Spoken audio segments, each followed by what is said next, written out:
Lições paulinas para uma igreja missionária.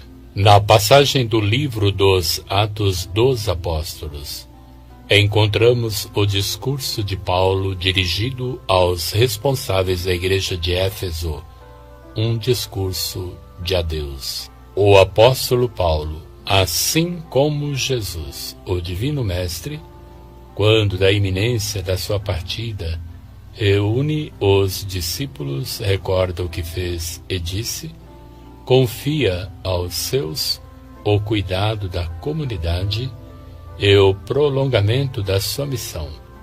Adverte-os dos perigos que os ameaçam, convida-os a vigiar e perseverar. Livro dos Atos dos Apóstolos, capítulo 20, versículos 17 ao 27. Vemos a incansável e intensa atividade missionária de Paulo, traduzida em serviço e dom da própria vida, numa total pertença a Deus, entrega incondicional da existência por amor do Senhor. O adeus de Paulo aos presbíteros e responsáveis pela igreja que ele gerou para a fé é como seu testamento espiritual e pastoral, cheio de ternura e recomendações, de esperanças e temor. Começa a etapa final da terceira viagem de Paulo. Como as anteriores, também esta se fecha com discurso. Na primeira viagem, o discurso foi aos judeus. Atos dos Apóstolos, capítulo 13, versículos 16 ao 41. Na segunda, aos pagãos. Atos dos Apóstolos, capítulo 17, versículos 23 ao 31.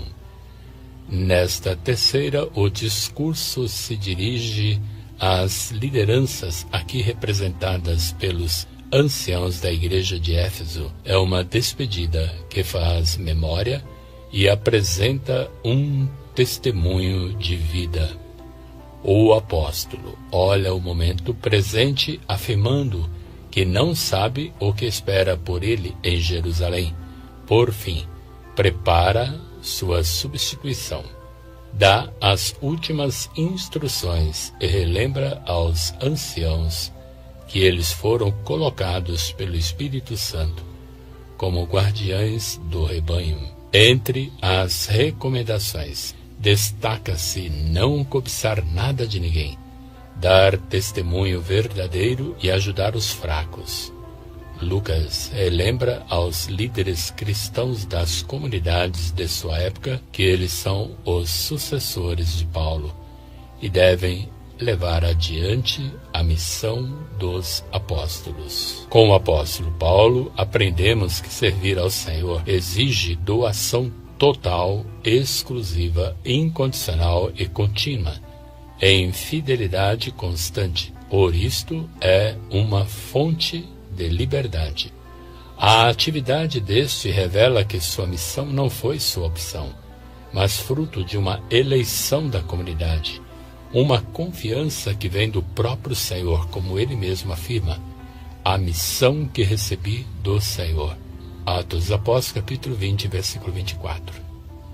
Realizando a missão com total gratuidade, pôde exortar aos anciãos que devem evangelizar com total desinteresse material, como ele mesmo o fez, para que, assim, fiquem livres para anunciar o Evangelho e serem solidários com os pobres. Atos dos Apóstolos, capítulo 20, versículos 34 e 35. A fidelidade ao Evangelho e o desinteresse escrupuloso são a melhor defesa dos pastores da igreja contra todas as intrigas dos que os perturbam. Atos dos Apóstolos, capítulo 20, versículos 29 ao 31. Deste modo, podemos destacar alguns traços que devem estar presentes na vida dos discípulos missionários do Senhor. Enfrentar com coragem as provações e tribulações, assim como Jesus.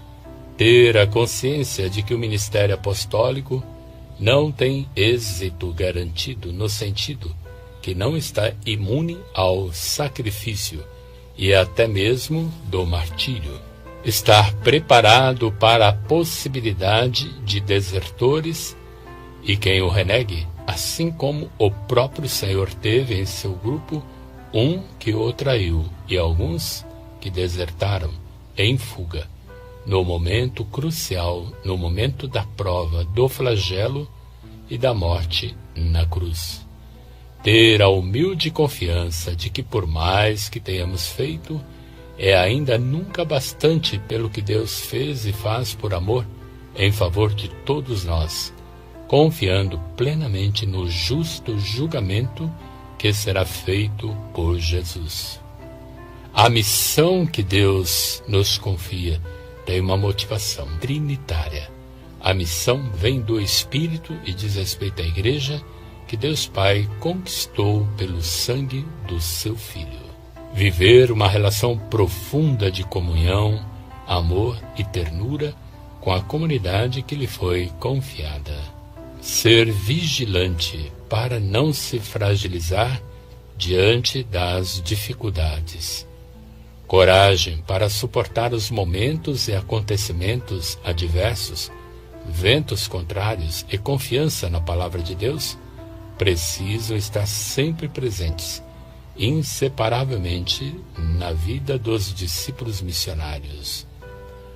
Concluindo, podemos também fazer a nossa parte, com a ação e a presença do Espírito Santo que nos foi enviado, para que suportemos as provações, incompreensões e dificuldades na evangelização, como o apóstolo Paulo e tantos outros suportaram por amor ao Senhor, empenhados na construção do reino de Deus. Lições paulinas para uma igreja missionária.